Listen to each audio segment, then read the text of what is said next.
Hola a todos. Hoy vamos a hablar de varias hermanas de la historia que tuvieron vidas trágicas, desde el abandono y la explotación hasta enfermedades y asesinatos. Estas hermanas tuvieron vidas que pocos desearían ni a su peor enemigo.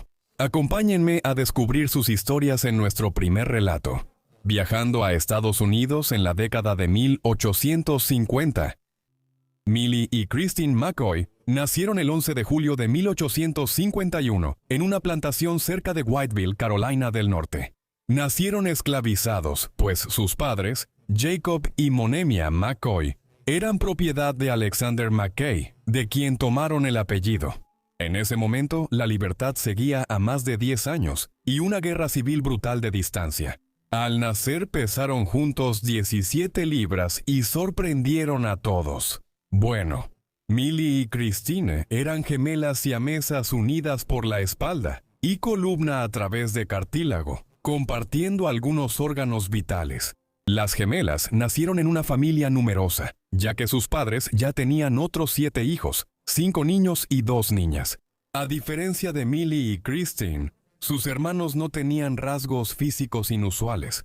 Su singularidad y las dificultades de nacer en la esclavitud marcaron el inicio de un viaje desafiante y extraordinario. Para las gemelas McCoy, la vida temprana de Millie y Christine fue caótica y trágica. Tan pronto como nacieron, la noticia sobre el nacimiento de estas hermanas inusuales, que tenían una anomalía médica, se difundió por toda la región. En el siglo XIX, muchos desconocían el concepto de gemelos siameses, por lo que la gente acudía a la granja McKay para verlas. Con el tiempo, Alexander McKay se irritó por esta interrupción en su vida diaria. Así que cuando tenían solo 10 meses de edad, los vendió a John C. Purvis con la condición de que su madre, Monemia, pudiera quedarse con ellos. Este arreglo duró solo un año. Luego los gemelos fueron vendidos otra vez, ahora a Brower. Brower, con el apoyo financiero de Joseph P., pagó la sorprendente suma de $10,000 por los gemelos, equivalente a unos $400,000. Hoy, buscando ganancias, Brower empezó a mostrar a las niñas como las gemelas de Carolina, recorriendo estados del sur como Luisiana, Texas y Carolina del Norte. En octubre de 1853, Millie y Christine destacaron en la primera feria estatal oficial de Carolina del Norte, la cual reunió a unas 5,000 personas al día. Las niñas fueron un éxito instantáneo, pero algunos dudaban de su condición, pensando que era una farsa. Mientras estaban en Nueva Orleans para otro show, Brower hizo que médicos locales confirmaran que eran auténticas. La vida de las gemelas siamesas en exhibición resultaba agotadora. Las niñas a menudo eran separadas de su madre. Y aunque no podían entenderlo en ese momento, también eran objeto de burlas públicas, incluso siendo unas pequeñas siamesas. Eran descoordinadas y torpes, les resultaba difícil caminar y, como resultado, a menudo se caían.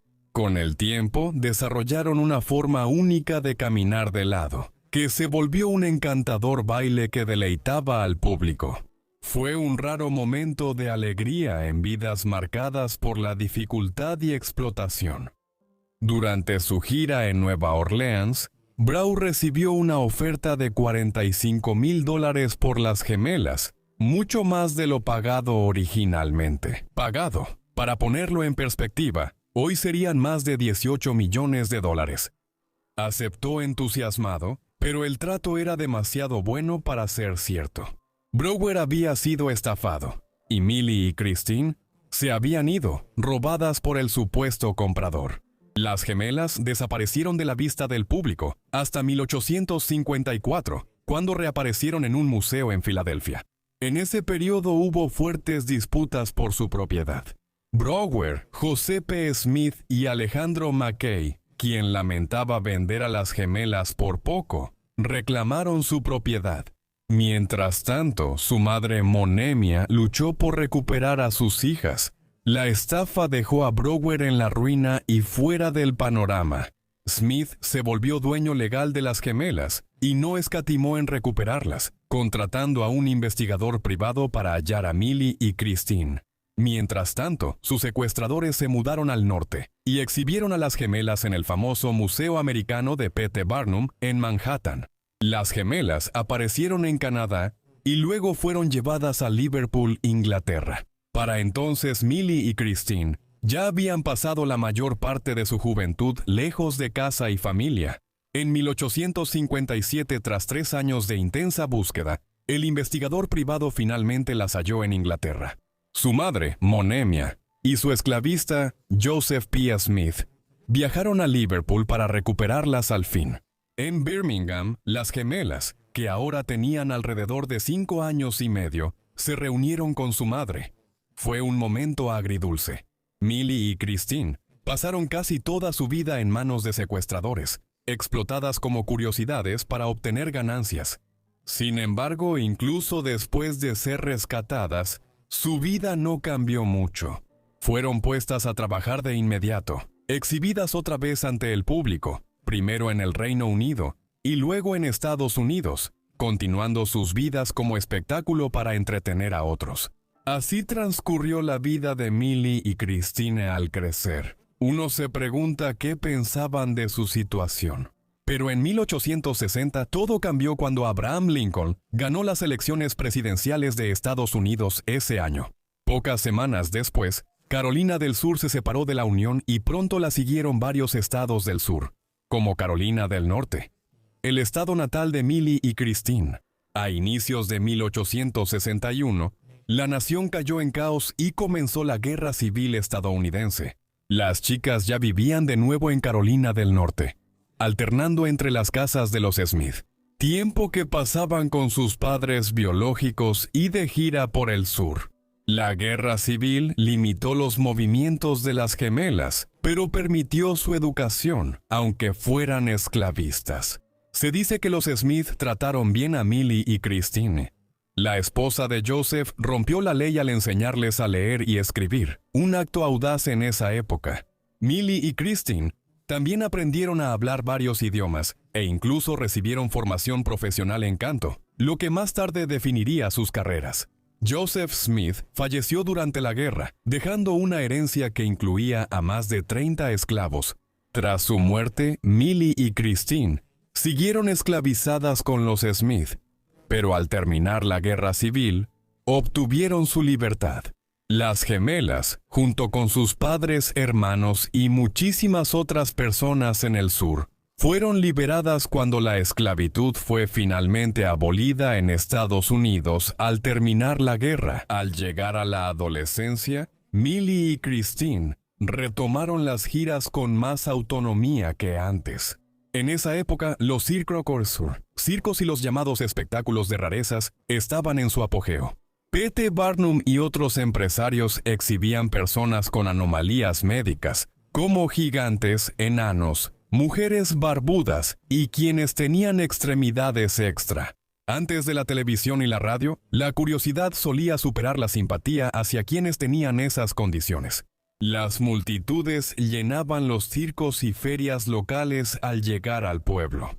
Millie y Christine recorrieron el país y triunfaron en estos espectáculos, cuando había gran fascinación por los gemelos siameses. A menudo se les llamaba gemelos siameses, término originado por los famosos gemelos unidos Chang y Mbunker, nacidos en Siam, hoy Tailandia. En ocasiones, Millie y Christine eran exhibidas sin infringir la modestia para demostrar que realmente estaban unidas, satisfaciendo la curiosidad del público mientras mantenían un sentido de decoro. Mientras recorrían diferentes lugares, a veces asociadas con Barnum Shoals y otras veces con otros representantes, fueron adquiriendo más experiencia en el manejo de sus asuntos e incluso parecían haberse adaptado a su situación.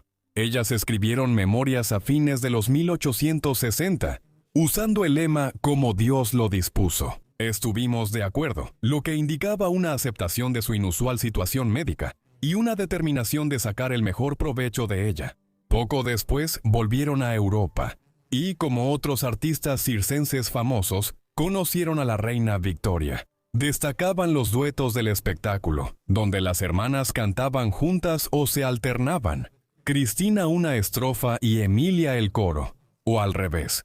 Varias de estas canciones se publicarían después en un extenso folleto sobre su vida y carrera. Se escribieron muchas descripciones sobre Emilia y Cristina, usando un lenguaje que hoy no se aceptaría. Una de esas obras, titulada Un bosquejo biográfico de Emilia Cristina, las gemelas de Carolina, conocidas como el Ruiseñor de Dos Cabezas y la Octava Maravilla, son llamadas criatura, y a veces se les menciona como una sola niña, como si no supieran que las siamesas eran dos personas. Otro desafortunado anuncio sobre la llegada de las niñas a Liverpool en 1871 las describía como mercancía que llegaba en un barco, diciendo que había llegado un cargamento, lo cual, en palabras del señor Tull, podría calificarse como algo sumamente extraordinario. El informe seguía así: tenemos a una joven con un cuerpo y dos mentes, provenientes de dos cabezas separadas. Todos los hombres inteligentes que la vieron en el hotel de Washington pueden testificar la asombrosa inteligencia de ambos cerebros. Las habilidades de las dos cabezas, al hablar simultáneamente con dos personas sobre temas distintos, lo demostrarían. Pero la maravilla no terminó ahí. Algunos de los duetos más dulces fueron cantados por una soprano aguda y una contralto pura. Las notas salían de dos cabezas, pero solo un tronco daba energía. Otros simplemente se dedicaban a bromas bastante idiotas. El Cincinnati Inquirer bromeó que la chica de dos cabezas sería una buena jurado, ya que podría ver ambos lados del caso al mismo tiempo. Estos comentarios, aunque burlones, resaltaban la increíble fama que alcanzaron. Pero, ¿fue su vida simplemente un espectáculo para la burla? ¿O convirtieron esa notoriedad en algo extraordinario? Millie y Christine fueron víctimas de un mundo que las veía como atracción de feria, lo cual era parte de su realidad. Sin embargo, al mismo tiempo, artistas como ellas, que trabajaban para Barnum y otros circos en esa época, eran generosamente recompensadas. Si sabían aprovechar su popularidad, podían ganar mucho dinero y retirarse bien. Cristina ganaba cerca de $25,000 al año trabajando en ferias del condado en Estados Unidos, mientras que los espectáculos más grandes en las ciudades o los viajes a Europa ofrecían la posibilidad de ganar aún más dinero. Era mucho dinero en la década de 1870, especialmente durante la larga depresión de 1873 a 1879 en Estados Unidos. Gracias a su capacidad para ganar dinero y al mercado deprimido, superaron la desventaja que marcó sus vidas y aprovecharon la situación. En los años 1870, compraron la plantación Mackay, su lugar de nacimiento, y se la dieron a su padre. Tras la muerte de su padre, adquirieron la granja y construyeron una casa de 14 habitaciones, donde vivieron con varios familiares. A los 20 años, Millie y Christine ya habían ganado suficiente para retirarse parcialmente, como otros artistas de circo de la época. Tras 5 a 10 años de giras exitosas, acumularon suficiente riqueza para vivir cómodamente, frecuentemente con personal doméstico. Si el dinero escaseaba, podían volver a hacer una gira 1 o 2 temporadas y ganar mucho al cubrir la demanda de verlas. En 1871 las gemelas viajaron por Europa, visitando Gran Bretaña, Francia, Bélgica, Países Bajos, Alemania, Italia, Austria, Hungría y Rusia. El pago de los espectáculos solía complementarse con regalos de gobernantes y aristócratas europeos en las cortes reales. Al volver a América, el dúo también accedió a presentarse en varias instituciones médicas y universidades de Estados Unidos para exámenes físicos. Esto puede parecer cruel y explotador. Sin embargo, hay que recordar que en ese momento había una verdadera falta de comprensión sobre el fenómeno de los gemelos siameses, y los médicos estaban ansiosos por entenderlo mejor. Millie y Christine se retiraron por completo a partir de la década de 1880. Ahora, con 30 y tantos años, llevaban una vida tranquila en la granja donde nacieron en Carolina del Norte. Los estudios muestran que las gemelas ayudaron discretamente a su comunidad, financiando una escuela local para niñas negras y apoyando a varias universidades en las Carolinas, a menudo haciendo estas donaciones de forma anónima. Vivieron mucho tiempo para ser gemelas siamesas, quienes suelen tener complicaciones de salud por compartir órganos y partes vitales. Millie y Christine vivieron poco más de 60 años. Y cuando murieron, no fue por complicaciones relacionadas con ser siamesas, sino por una de las principales causas de muerte de la época, la tuberculosis. Millie murió el 8 de octubre de 1912, a los 61 años. Christine falleció unas 12 horas después, en lo que debió ser un final muy triste. Fueron enterradas en un cementerio en Dwightville, donde nacieron más de 60 años antes. Su lápida dice: un alma, dos pensamientos, dos corazones latiendo como uno solo. Las gemelas dejaron su considerable herencia a los miembros sobrevivientes de su familia. La vida de Millie y Christine ha sido tema de varias biografías recientes, recuperando su historia antes olvidada. A continuación, cruzamos a Canadá, donde un evento nunca antes visto convirtió a 5 hermanas en un espectáculo mundial. Las quintillizas Dion nacieron el 28 de mayo de 1934 en Calendar, Ontario, Canadá. Sus padres, 2 canadienses franceses llamados Oliva Edouard Dion y Els Dion, nombraron a las 5 Annette, Cécile, Emily, Marie y Yvonne Else. El embarazo de Dion fue inusual. Si una madre estuviera esperando quintillizos hoy en día, esto se notaría en algún momento durante el embarazo mediante una ecografía. Sin embargo, los métodos no estaban disponibles entonces, especialmente en zonas rurales de Canadá. Aunque Else luego comentó que sí creía que posiblemente estaba esperando gemelos durante su embarazo, es probable que hubiera un 6º niño involucrado. Como Else mencionó, al final de su primer trimestre tuvo calambres severos y expulsó un objeto anormal, probablemente un feto SID poco desarrollado. Las 5 niñas Dion nacieron prematuras, algo común en partos múltiples, especialmente de quintillizos. Por eso nacieron con bajo peso y necesitaron cuidados intensivos al inicio, pero lograron sobrevivir, siendo las primeras quintillizas en vivir más allá de la infancia. Para entender la vida de las quintillizas Dion en los años 30 y 40, hay que analizar el fenómeno de los quintillizos y nacimientos múltiples en general. Los gemelos ocurren de manera natural en aproximadamente 1 de cada 250 embarazos, los trillizos en 1 de cada 10,000, mientras que los cuatrillizos solo ocurren en 1 de cada 700,000 embarazos. Esa cifra sube a 1 de cada 55 millones de embarazos en caso de quintillizos. Por eso, no sorprende que los quintillizos Dionkin fueran vistos como únicos al nacer, y los 5 sobrevivieron sus primeras semanas. El nacimiento de varios niños implica más riesgos médicos conforme aumenta el número de bebés. La complicación principal es que los niños nazcan prematuros o con bajo peso, lo que puede impedir su supervivencia.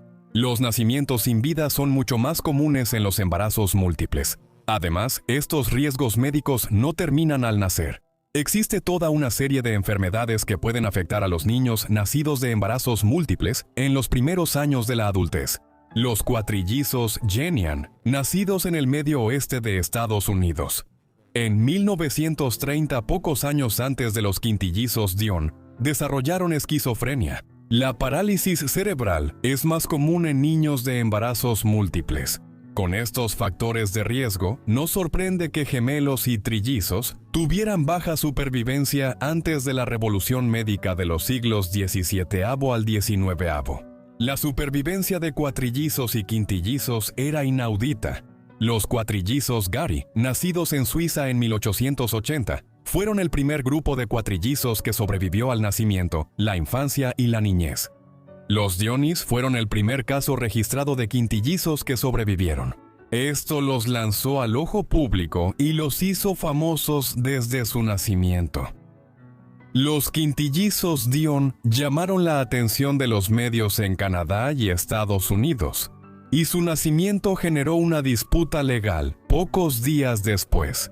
El padre de las niñas, Oliva, fue contactado por los organizadores de la exposición internacional Century of Progress en Chicago en 1933 y 1934. La feria celebró el centenario de Chicago y fue un evento internacional relevante. Ahora los organizadores querían mostrar a las quintillizas Dion en el evento. Oliver Dion fue persuadido para firmar un contrato y acordó con los organizadores de la feria. Siguiendo el consejo del Dr. Alan Roy Defoe, el médico que había supervisado el exitoso embarazo. Sin embargo, Oliver y Elise cambiaron de opinión rápidamente, y Oliver intentó revocar el contrato alegando que no era legalmente válido. Como el CIR no lo había firmado, los organizadores de la feria se opusieron, y siguió una disputa legal. Fue en este contexto que Oliva decidió ceder la custodia de las 5 niñas a la Cruz Roja en Canadá, como una forma de protegerlas de los organizadores de la feria. Él y el CIR no tenían los recursos ni el conocimiento para cuidar a quintillizas. Aunque había acuerdo, las niñas fueron enviadas y exhibidas brevemente en Chicago. Luego, el gobierno canadiense aprobó la ley de las quintillizas Dion, haciendo a las 5 niñas pupilas del Estado. Oliver Dion recibió un puesto en una junta de individuos que incluía al Dr. Defoe y al ministro canadiense de Bienestar, David Crow. Él nunca votó en la junta, y las niñas quedaron como pupilas del Estado a mediados de los años 30. Los motivos declarados del gobierno canadiense al separar a las quintillizas Dionkin de su familia biológica fueron asegurar que fueran criadas adecuadamente. El argumento era que Oliva y Else Dion, al tener recursos limitados y encontrarse en una situación única en la historia de la humanidad, no estaban en condiciones de hacerlo. Desde el inicio, la actitud del gobierno canadiense y de la persona encargada de cuidar a las 5 niñas fue muy explotadora. Se construyó el Hospital Dafoe, o guardería, en honor al Dr. Dafoe, para que ellas crecieran ahí. Esto estaba cercado con alambre de púas y funcionaba como un parque temático.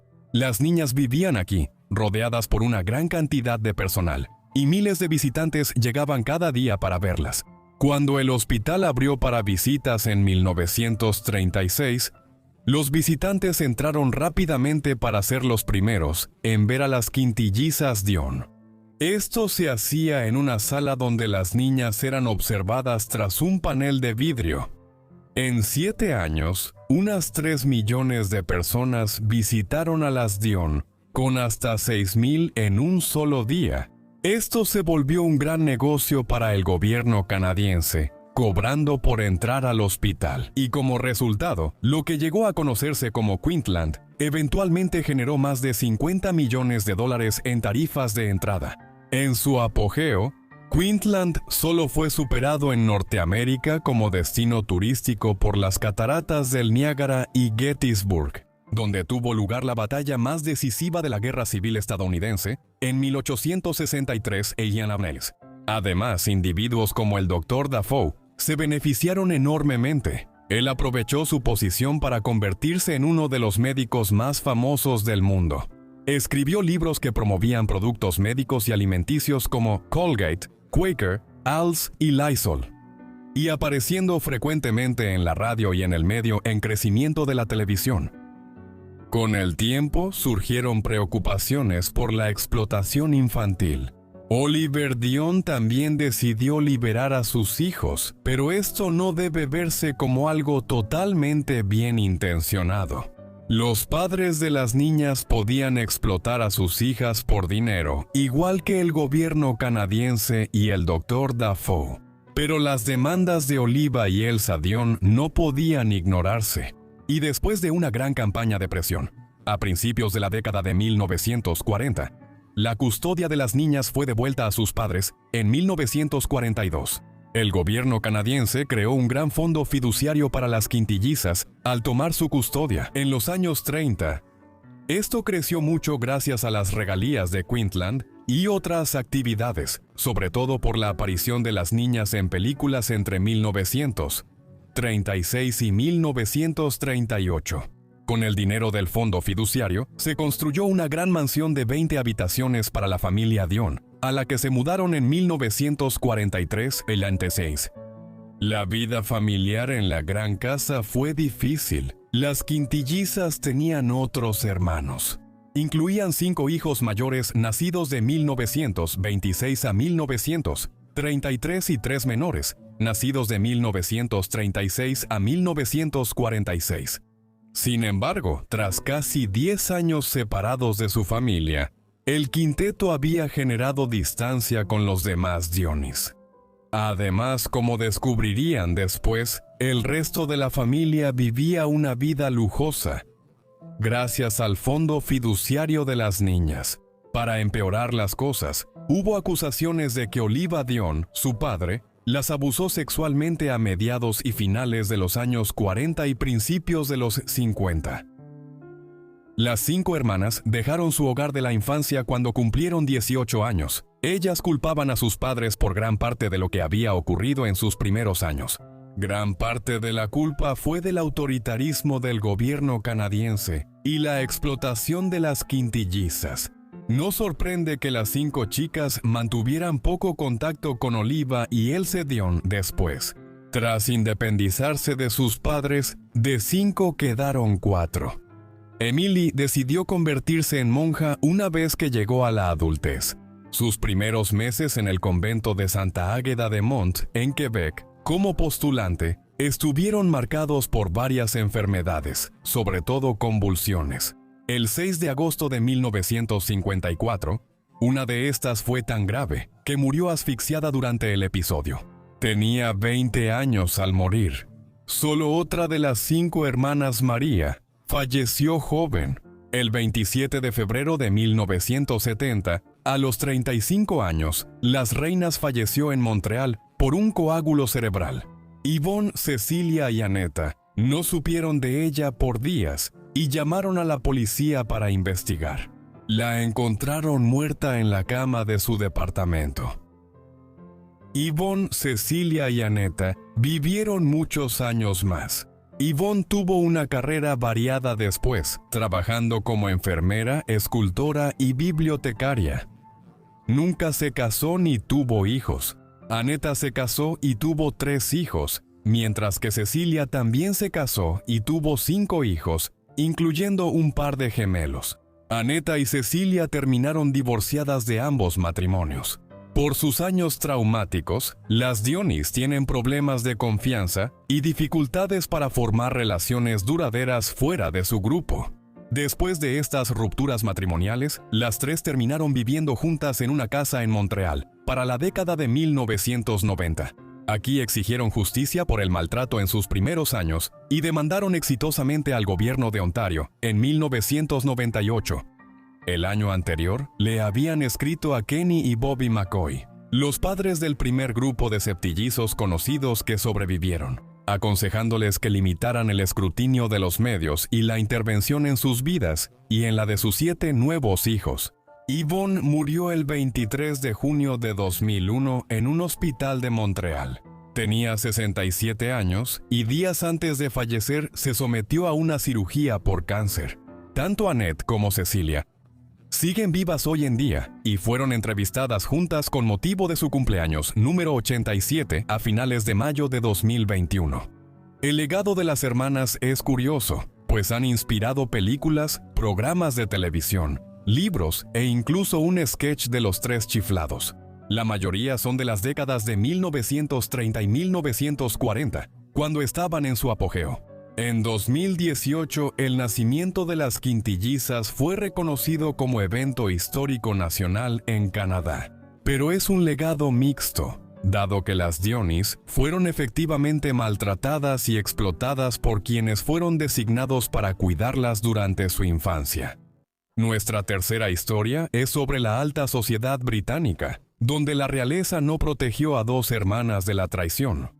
Antes de explorar las vidas trágicas de Nerissa y Catherine Bowles-Lyon y la controversia a su alrededor, primero debemos aclarar quiénes eran los Bowles-Lyon. El apellido familiar se originó a mediados del siglo XVIII, cuando John Bowles, noveno conde de Strathmore, y Kinghorn en la nobleza escocesa, quien también era el jefe del clan Lyon, recibió el nuevo nombre aristocrático de Bowles-Lyon por un acto del Parlamento. La familia puede rastrear su linaje hasta el siglo XIV, cuando John Lyon, señor de Glamis, sirvió como chambelán de Escocia. Aunque los orígenes de la familia se remontan hasta el siglo XI, el jefe de la familia Bowles-Lyon, a principios del siglo XX, era Claude Bowles-Lyon, el 14º conde de Strathmore y Kinghorn. Su segundo hijo John, nacido en 1886, fue padre de Nerissa y Catherine. Así que ellas eran las nietas del 14º conde, uno de los nobles de más alto rango en la nobleza británica. Debido a la prominencia de la familia Bowles-Lyon, John se casó. Fenella Hepburn Stuart Forbes Trefesis, una hija menor del 21º barón Clinton, John Bowes. Lina y Fenella tuvieron muchos hijos rápidamente. Patricia nació en julio de 1916, pero falleció antes de su primer año. Meses después nació Anne. Ella estaba sana y tendría una vida larga y feliz, igual que Diana, nacida muchos años después, en 1923. Sin embargo, las otras dos hijas de John y Fenella tuvieron problemas. Nerissa nació el 18 de febrero de 1919 y Catalina, la menor de 5 hijas, el 4 de julio de 1926. Nerissa y Catalina nacieron con discapacidad mental. En la terminología menos políticamente correcta de la época, se les clasificó como, entre comillas, imbéciles, y la naturaleza exacta de su afección no está del todo clara. Incluso hasta el día de hoy, tales afecciones no eran del todo infrecuentes entre la nobleza europea a principios del siglo XX. Años de endogamia y matrimonios entre familiares provocaron que enfermedades y problemas mentales fueran comunes en muchas líneas reales del continente. En los casos de Nerissa y Catalina Bowles-Lyon, sabemos que nunca aprendieron a hablar ni a comunicarse efectivamente. Todo esto ocurrió en una época en la que había muy poco conocimiento médico sobre lo que causaba tales afecciones, y un estigma social considerable seguía asociado a las discapacidades mentales. En 1941, Nerissa y Catalina, de 22 y 15 años, fueron internadas por su familia en el Hospital Royal Elder en Surrey. Este lugar abrió en 1855 como asilo para enfermos mentales, pero a mediados del siglo XX se volvió una institución para pacientes con discapacidades mentales severas. Y luego la familia en gran medida trató de ignorar el hecho de que las dos chicas alguna vez habían existido. En los años siguientes, su madre, Fenella, ni otros familiares visitaron a las hermanas. Su padre, John, había muerto hacía mucho tiempo, habiendo fallecido prematuramente en 1930 a los 44 años de edad por neumonía. Todo esto fue la razón por la que la familia esperó hasta 1941, cuando Nerissa ya tenía poco más de 20 años para internar a las hermanas en una institución. La difícil situación de Nerissa y Catherine, por difícil que sea para nosotros comprenderla, a principios del siglo XX, probablemente nunca habría sido de gran interés público de no ser por los lazos que se habían desarrollado en ese momento entre la familia Bowles-Lyon y la familia real británica. El 26 de abril de 1923, cuando Nerissa tenía apenas 4 años y faltaban aún 3 años para que naciera Catherine, la hermana menor de su padre John, Elizabeth Bowles-Lyon, se casó con Albert, el duque de York, un hijo menor del rey Jorge V de Gran Bretaña. Desde 1923, los Bowles-Lyon estaban emparentados por matrimonio con la familia real británica. Este vínculo con la monarquía británica se hizo aún más fuerte en los años siguientes, ya que el hijo menor del rey, Jorge V, no se esperaba que Alberto sucediera al trono británico. A la muerte del rey en enero de 1936, su hijo Eduardo lo sucedió como rey Eduardo VIII. El reinado del nuevo monarca fue breve, pues su decisión de casarse con Wallis Simpson, estadounidense divorciada 2 veces, fue rechazada por el establecimiento político británico. Como consecuencia, en menos de 12 meses, Eduardo abdicó la corona y fue sucedido por el duque de York como el rey Jorge VI. Este cambio hizo que Isabel Bowles, tía de León, Nerissa y Catherine, fuera la reina consorte de Gran Bretaña.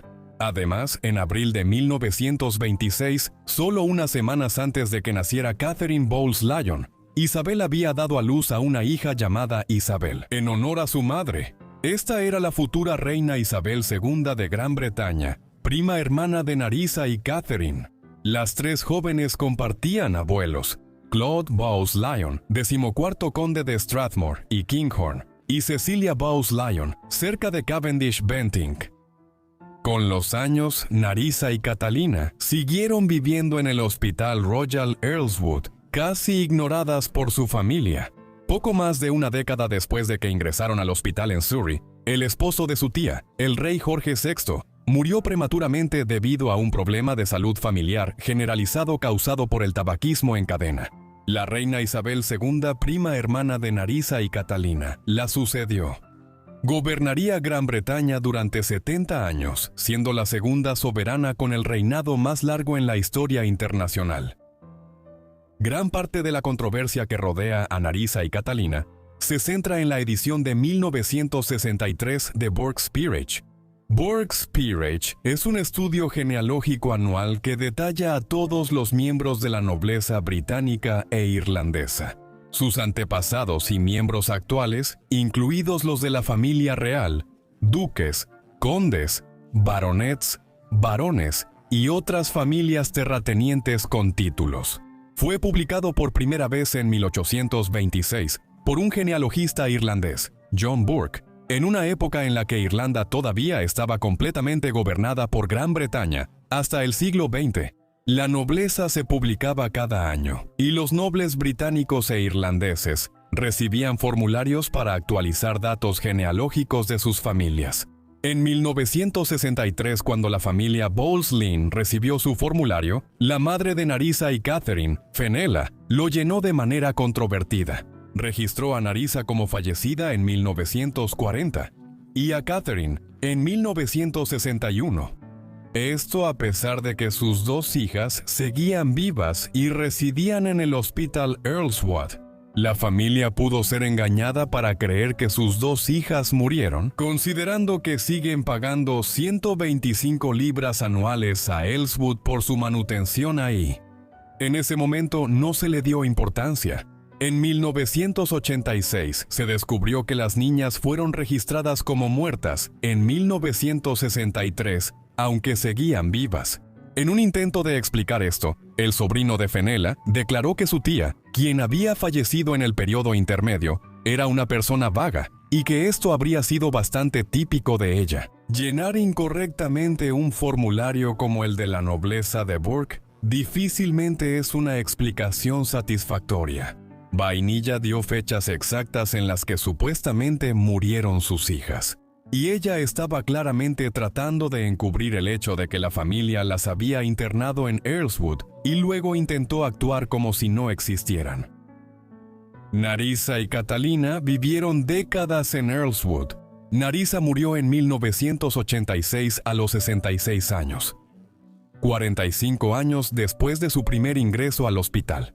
Ningún miembro de su familia extendida asistió a su funeral, aunque muchos de sus familiares directos ya habían fallecido para ese entonces. Solo el personal del hospital estuvo como dolientes. Catalina vivió en Earlswood hasta que cerró en 1997. Antes del cierre, Catalina y varios primos con la misma enfermedad genética, que habían estado en Earlswood, fueron trasladados a Ketwin House, un hogar de cuidado en Surrey. Cuando cerró en 2001, Catalina fue trasladada de nuevo. Ella falleció hasta febrero de 2014, cerca de cumplir 90 años después de haber pasado más de 70 años en diferentes centros de cuidado. Ni ella ni Nerissa jamás aprendieron a comunicarse con los demás. Tal era el grado de su discapacidad. La historia de Nerissa y Catherine se volvió una fuente de gran controversia en 1986 tras la muerte de Nerissa. La historia de las primas hermanas de la reina, que habían sido ocultadas del mundo y prácticamente desheredadas por su propia familia, fue revelada por el periódico The Sun en Gran Bretaña. Investigaciones mostraron que su madre, Fenella, dio información falsa al decir que había muerto hace años, agravando la controversia. Había pruebas de que los Bowles Lyons internaron a 2 hijas en un hospital y luego las ignoraron. Después fingieron que las hermanas habían muerto años antes. Para empeorar, después se supo más sobre la muerte de Narisa y que ningún familiar fue a su funeral. Sorprendentemente, se reveló que su tumba en el cementerio Redstone no tenía ninguna marca, salvo una etiqueta de plástico y un número de serie. Esto se resolvió cuando las 2 sobrinas y el sobrino de Narisa colocaron una lápida en la tumba. A fines de los 80, los hechos ya eran mayormente públicos, pero la historia ha resurgido varias veces desde entonces. Por ejemplo, en 2011 Channel 4 transmitió un documental llamado Las primas ocultas de la reina. Adoptó una línea editorial que afirmaba que las hermanas fueron ignoradas y maltratadas por su familia, mientras el resto de los Bowles Lynn vivía con prestigio y lujo. Se creía que esto molestó mucho a la reina Isabel II, quien estuvo directamente involucrada en el título, pero quien casi con toda seguridad no habría estado al tanto de lo que le sucedió a Narisa y Catalina, y ciertamente no estuvo involucrada de ninguna manera en la decisión de internar a las hermanas en Earlswood en 1941. Recientemente, la historia de Narisa y Catalina apareció en el drama de Netflix The Crown, siendo parte clave del episodio 7 de la 4ª temporada, titulado El principio hereditario. Con la reaparición de su historia, publicaciones importantes como Harper's Bazaar y Esquire cubren la historia de Leon Bowles, hermanas de nuevo. Sin embargo, al final, la controversia sobre las hermanas resalta el comportamiento insensible de la familia Bowles Lynn. La historia de Narisa y Catherine muestra cómo Gran Bretaña, pese a considerarse ilustrada, trató a personas con discapacidades intelectuales severas hasta mediados del siglo XX. Seguimos en Inglaterra para el siguiente relato. Mientras la enfermedad avanzaba lentamente, 2 frágiles hermanas aristocráticas, Lady Jacqueline Mary Alba Montagu y Lady Alice Eleanor Louisa Montagu, nacieron ambas el 27 de noviembre de 1879. Eran la segunda y tercera hijas de George Montagu, vizconde de Mandeville, y Consuelo Montagu Nesnagar. Las gemelas tenían un hermano mayor, William, quien luego sería el 9º duque de Manchester. Las hermanas gemelas nacieron en una de las familias aristocráticas más importantes de la Gran Bretaña victoriana. Su padre, Jorge, era hijo del 7º duque de Manchester y heredó el título de 8º duque en 1890, cuando sus hijas tenían solo 10 años. Su madre también era de una familia muy notable. Su padre, don Antonio Modesto Isnagar, era un empresario descendiente de cubanos ricos que administraron plantaciones de azúcar por generaciones.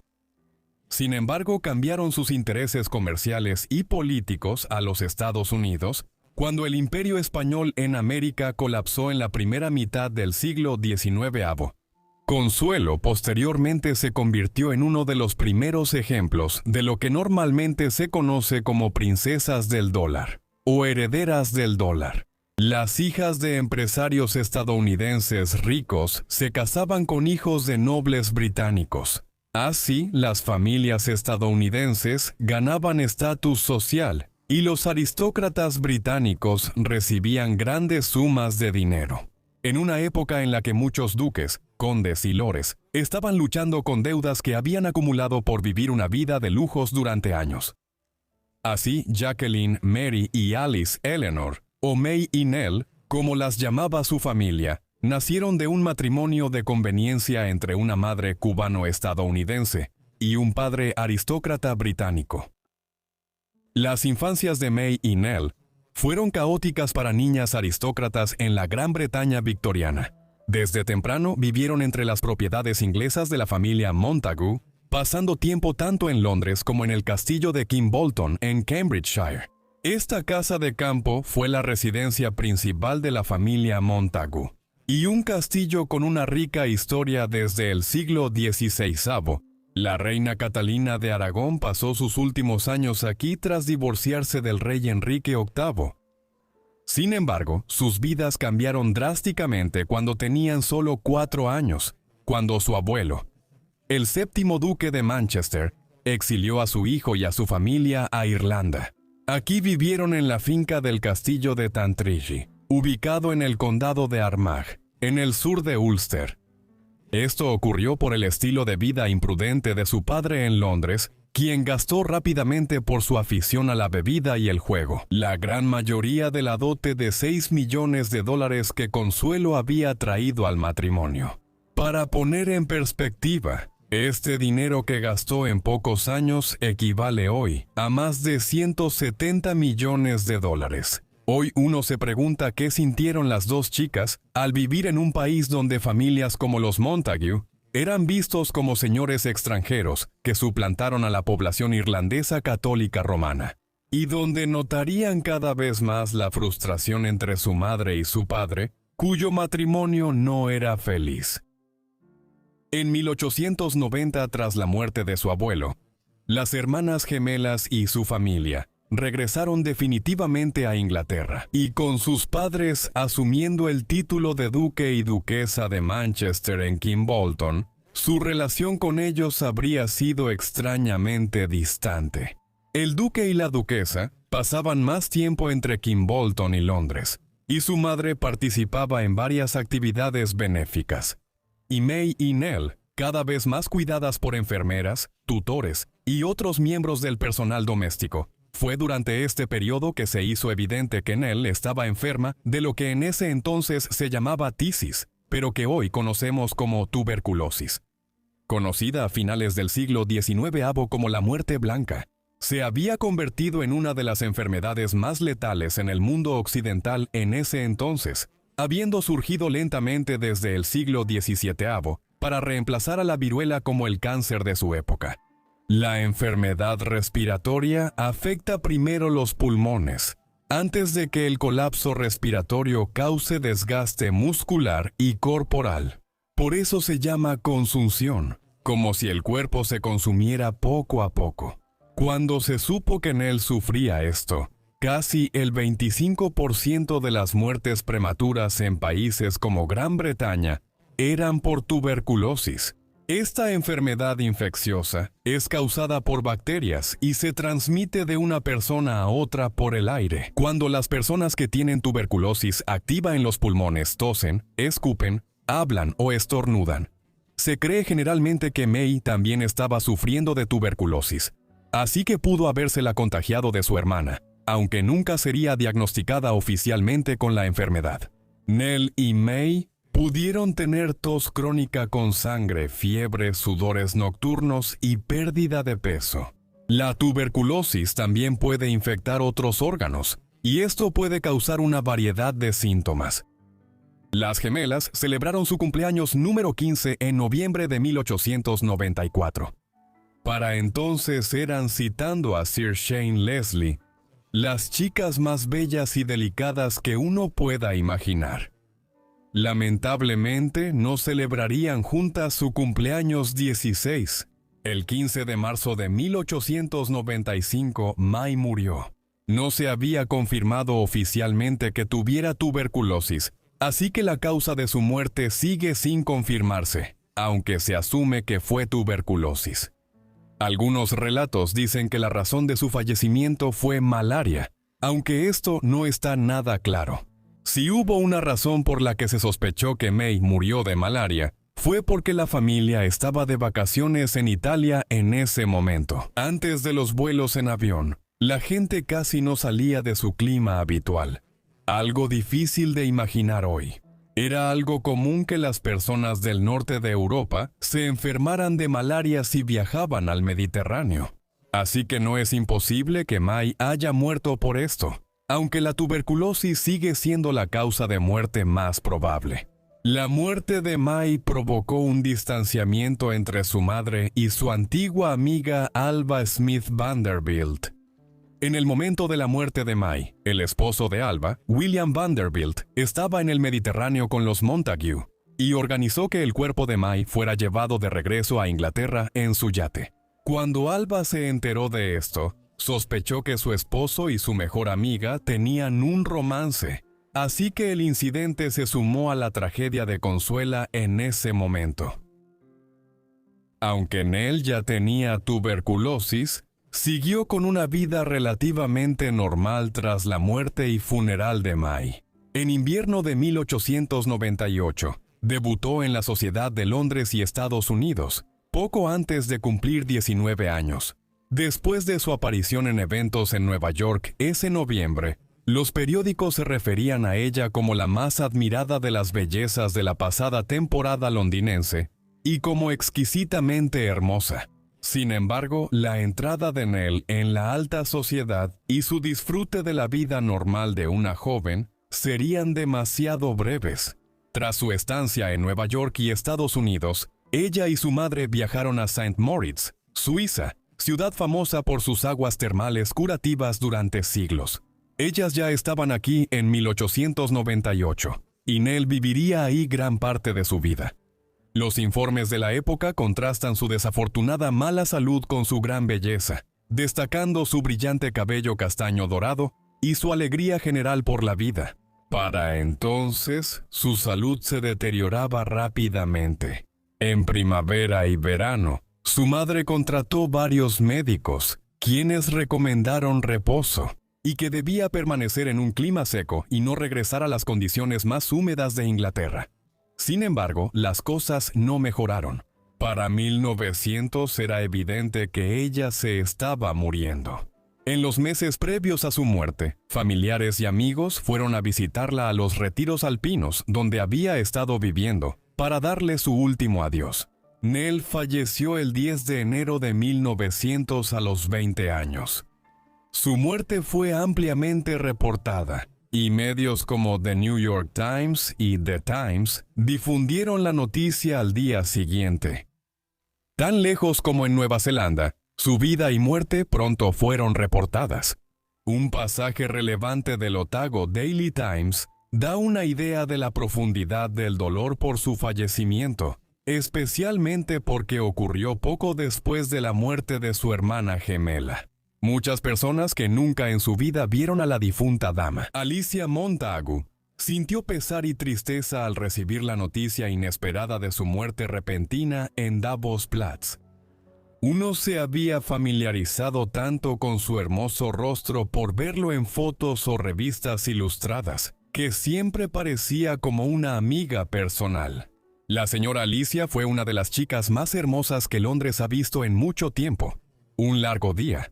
Y no solo tenía el encanto de la tradicional belleza del diablo, pues apenas tenía 21 años, sino también una dulzura especial en su expresión y amabilidad en su naturaleza. Parece tan triste pensar en ella ya fría en su tumba, justo cuando su vida apenas estaba en su temprana primavera. Como hija de una, la duquesa Consuela, duquesa de Manchester, y nieta de otra, la duquesa de Devonshire, cada familia con extensas ramificaciones, la muerte de Lady Alicia pondrá a muchas casas nobles de luto. La tisis fue la causa de muerte, ese azote de la raza inglesa que se llevó a muchos. El funeral de su hermana gemela, Lady Jacqueline Nell, se llevó a cabo en el Palacio de St. James el 15 de enero. A la ceremonia asistieron destacados nobles británicos de finales de la época victoriana, incluyendo miembros de la Casa Real y su personal. Después, los restos de Nell fueron llevados al castillo de Kimbolton, donde fue sepultada junto a su hermana gemela. Tras la muerte de Nell, su madre decidió crear un memorial eterno para conmemorar sus vidas, que fueron demasiado breves. Ella contrató a Louis Comfort Tiffany para el memorial. Aunque Tiffany hoy es famosa por sus joyas, su fundador fue más reconocido por su trabajo en vitrales. En la iglesia de San Andrés, ubicada en los terrenos del castillo de Kimbolton, la duquesa le pidió que instalara una vidriera, mostrando a las dos chicas en una imagen de ellas poco antes de la muerte de May, cuando estaban en su adolescencia temprana. La imagen etérea todavía adorna una de las ventanas principales de la iglesia de San Andrés, un testimonio de las dos chicas que murieron tan jóvenes. Si las chicas hubieran nacido solo 15 o 20 años después, es posible que no hubieran muerto. Ya en la década de 1890, surgieron nuevos métodos para pasteurizar la leche y otras sustancias que transmitían la tuberculosis. La primera inmunización exitosa contra la enfermedad se logró en 1906, solo 6 años tras la muerte de Nell. En los años 20 las vacunas ya estaban disponibles, pero el cambio decisivo contra la enfermedad ocurrió tras la Segunda Guerra Mundial. Actualmente, cerca del 25% de la población mundial aún porta la bacteria, pero está casi inactiva y no afecta a las personas. Finalmente, vamos a retroceder hasta la Italia del siglo XVI.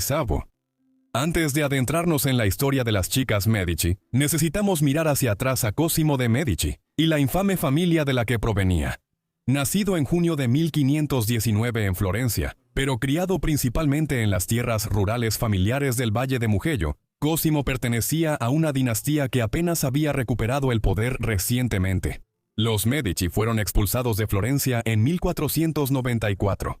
Durante décadas gobernaron la República desde las sombras por su riqueza, mecenazgo e imperio bancario.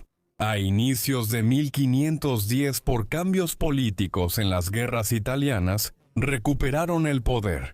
Y esto culminó en 1530, cuando el primo de Cosimo, Alessandro de Medici, fue instalado como el primer duque oficial de Florencia, transformando la vieja república en un estado hereditario. Como miembro de una rama menor de la familia, se esperaba que Cosimo viviera tranquilo en el campo, pero todo cambiaría. En 1537 su primo Alessandro fue asesinado, y el joven Cosimo, con solo 17 años, fue elegido para sucederlo como el nuevo duque de Florencia. Cosimo fue un gran gobernante, y en 1569 recibió el título de Gran Duque de Toscana, consolidando el ascenso de los Medici, de ciudadanos adinerados a soberanos europeos. Su esposa fue Eleonora de Toledo. Nació en 1522 en Salamanca, España, hija de Pedro Álvarez de Toledo, aristócrata que fue virrey español de Nápoles, y el sur de Italia estaba bajo dominio español. Se casó con Cosimo en 1539 a los 17 años para fortalecer la alianza entre los españoles y los Medici. Muchos hijos vendrían después, aunque las hijas vivirían en su mayoría vidas cortas. Eleonora y Cosimo tuvieron 11 hijos, lo que hizo su unión excepcionalmente exitosa. Según los estándares de las dinastías de la temprana edad moderna, en las familias reales y aristocráticas de la época, el deber principal de una pareja era producir herederos para asegurar la línea familiar. Cosimo y Eleonora eran especialmente conscientes de esta responsabilidad. El predecesor de Cosimo, el duque Alessandro, no dejó herederos legítimos, lo que provocó que su rama de la familia Medici se extinguiera. El título ducal pasó inesperadamente a Cosimo. Eleonora y Cosimo tuvieron 11 hijos, 7 niños y 4 niñas. Antes de detallar el destino de las niñas, revisemos brevemente a los niños. 2, Pietro y Antonio, murieron en la infancia. Francesco, el hijo mayor nacido en 1541, sucedió a su padre Cosimo como Gran Duque de Toscana en 1574. Giovanni, el segundo hijo mayor, murió de malaria a los 19 años en 1562 tras ser arzobispo de Pisa y cardenal. García, otro hijo, falleció de malaria semanas después de su hermano, aún siendo adolescente. Eso dejó a Ferdinando, quien fue gran duque tras su hermano en 1587, y a Pietro, psicológicamente inestable y violento, una vergüenza para la familia. Como veremos pronto, antes de que Cosimo se casara con Eleonora, e incluso antes de ascender como duque de Florencia, ya se había convertido en padre. Su hija, Vía de Medici, nació en algún momento de 1536 cerca de Florencia, pero la identidad de su madre se mantuvo en secreto y sigue siendo desconocida hasta el día de hoy. A pesar de su ilegitimidad, Cosimo la reconoció como suya y la integró en el seno de la familia Medici. Como se mencionó, él se casaría con Eleonora en 1539, y aunque Vía era solo su hijastra, Eleonora aún la trató con amabilidad. Vía fue enviada a vivir a la finca familiar de Villa di Castello, quedando bajo el cuidado de su abuela, María Salviati. Allí compartió su infancia con Julia de Médici, la hija ilegítima de Alejandro de Médici, quien tenía una edad similar y también estaba protegida por Cosimo. En este hogar protegido, las dos niñas recibieron la educación y refinamiento propios de una dinastía gobernante. Vía también destacó por su alegría y cariño, siendo una presencia radiante en los jardines de Castello. Cosimo adoraba a Vía y dejó claro que seguía siendo su favorita, incluso después del nacimiento de sus dos primeros hijos legítimos. Pero entonces ocurrió una tragedia. Tras volver de un viaje con su padre, Vía se enfermó gravemente y tuvo fiebre alta. No se recuperó y murió el 1 de marzo de 1542, probablemente por malaria, con solo 6 años. La familia Medici lamentó profundamente su muerte y la sepultó con honor en la cripta de San Lorenzo. Después de su muerte, Cosimo encargó un retrato póstumo a la corte. El pintor Agnola Bronzino logró un resultado conmovedoramente tierno, y muchos consideran que es una de las mejores obras de Bronzino sobre las hijas de Cosimo. Con Eleonora la historia fue muy corta. Esta era Ana de Medici. En realidad fue la 10ª hija de Cosimo y Eleonora, la segunda más joven. Ana nació el 19 de marzo de 1553 y murió el 6 de agosto a menos de 5 meses de vida.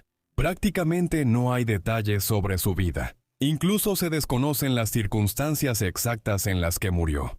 En el siglo XVI hasta el 35% de los niños morían antes de la adolescencia, debido a la alta mortalidad infantil, debido a enfermedades como viruela, sarampión, influenza y otras complicaciones en la infancia. Ana fue una de las víctimas, al igual que varios de sus hermanos.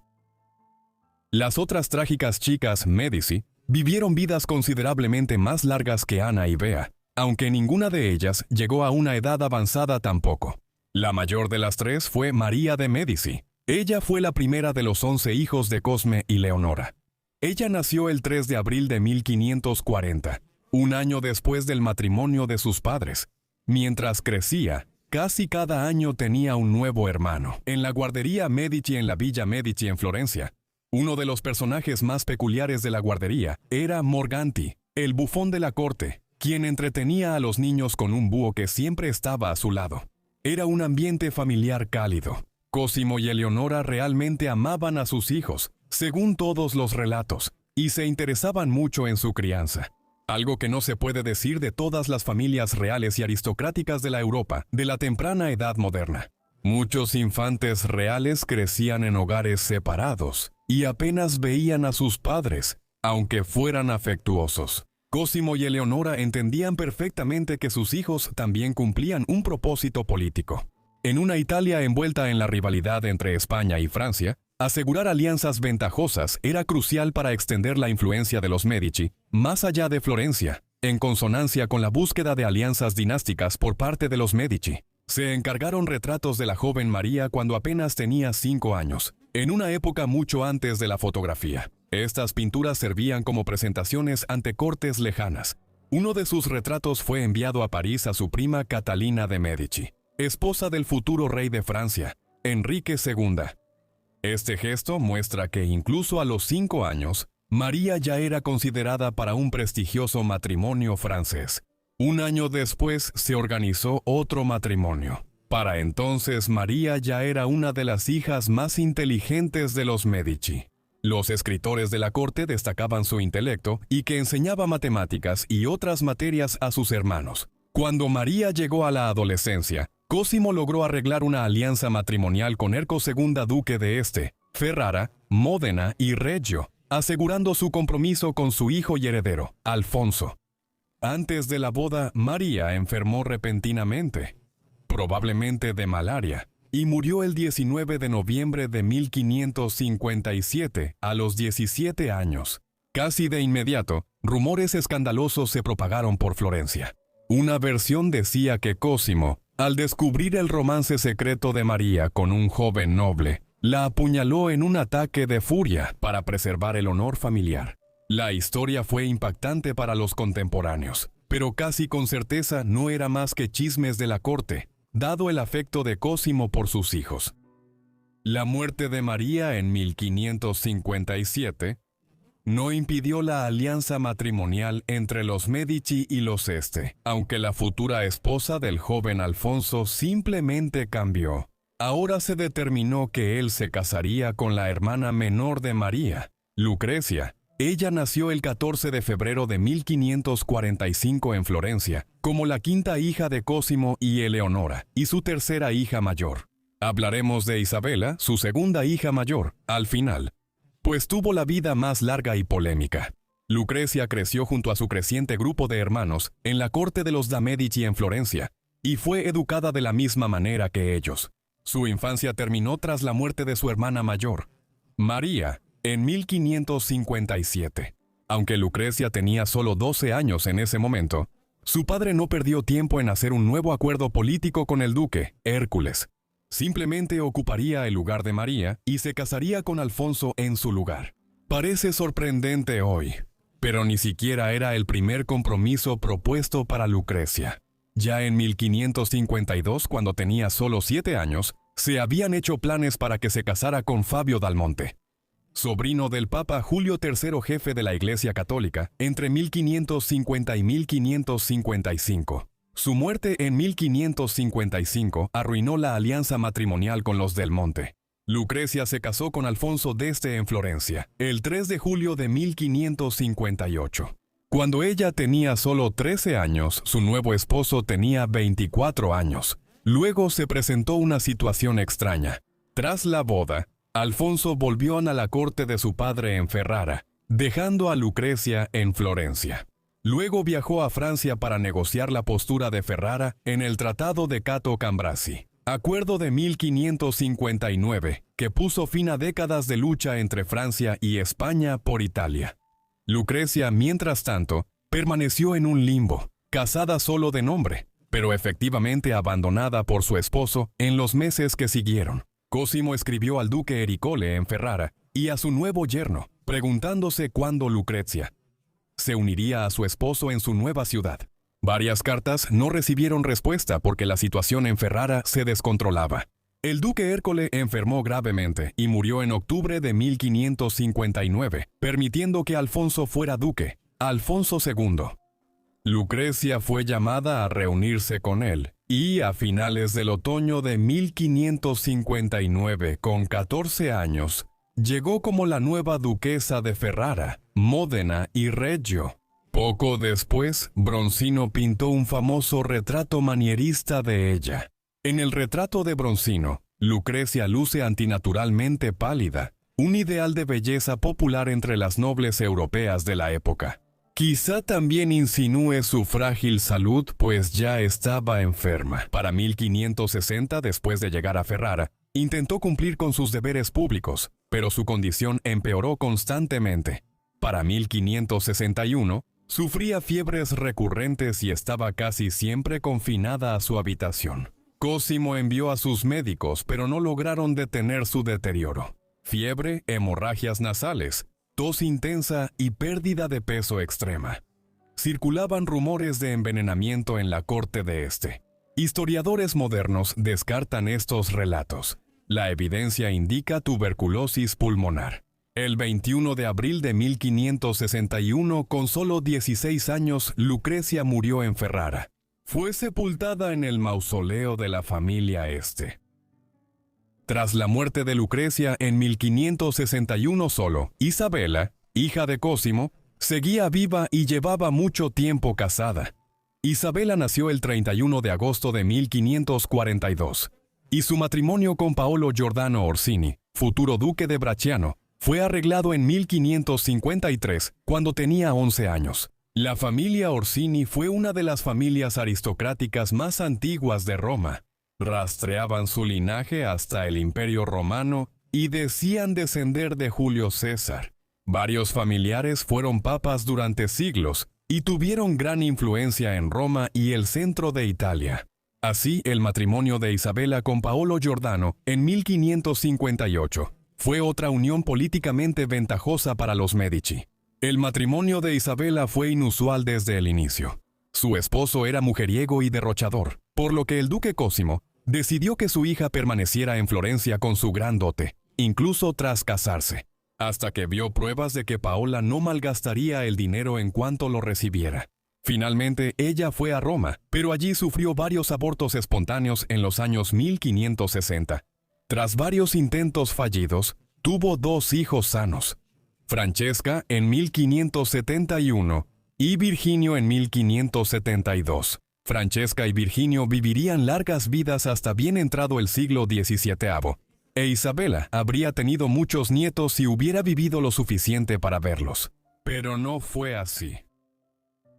A estas alturas, el gran duque Cosimo I ya había sufrido muchas pérdidas. Aunque Isabela era su única hija viva, tenía una pupila joven, Eleonora di García di Toledo. Nacida en 1553, bajo su protección, Eleonora era su sobrina política. Su madre falleció cuando era niña y su padre estaba ausente a menudo.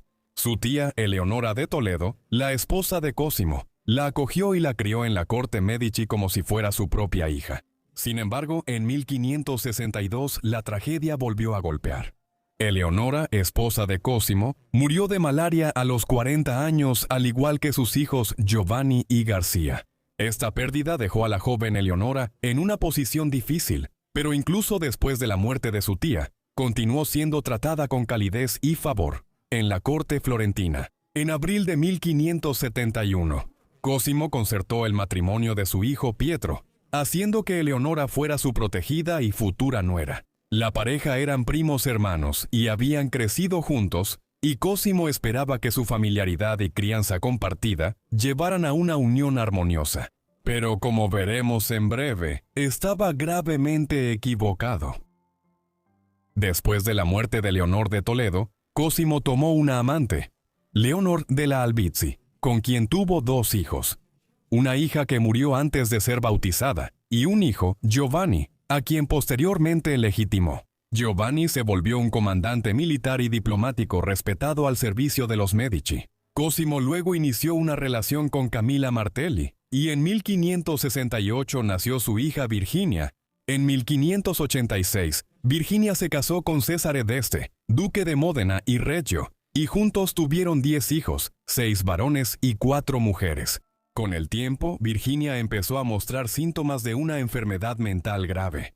Su confesor dijo que estaba poseída, y los exorcismos solo agravaron su sufrimiento, dejándola incapacitada en sus últimos años. Falleció en Módena el 15 de enero de 1615 a los 46 años. A pesar de su trágico declive, Virginia fue la única de las hijas de Cosimo que vivió más allá de los 40 años. Cosimo murió en abril de 1574, y lo sucedió su hijo Francesco, lo que pronto causaría desgracia para su hija Isabela y su protegida Eleonora di García di Toledo. En 1576, Isabela y Eleonora tuvieron un final violento. Francesco dio un apoyo tácito a una brutal serie de represalias contra las infidelidades percibidas entre las mujeres Medici. Esto incluyó al hermano mentalmente inestable de Isabela, Pietro, quien era un joven perturbado cuyo estado psicológico siempre se supo que era frágil. Desde sus primeros años, era frecuentemente violento. Mantenía varias amantes y se decía que también maltrataba físicamente a Eleonora.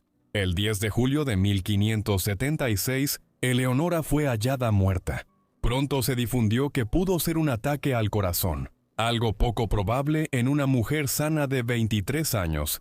Pietro estranguló a su esposa con una correa de perro. 6 días después, Isabela también fue asesinada por su esposo. Esto ocurrió en una casa de los Medici cerca de Florencia. Paolo sabía que Isabela había tenido un romance con uno de sus primos, Trollo Orsini. Isabela y Trollo habían sido amantes durante 12 años, Ellos iniciaron su relación en 1564, luego de que ella buscara consuelo en el romance, tras perder un hijo en el embarazo.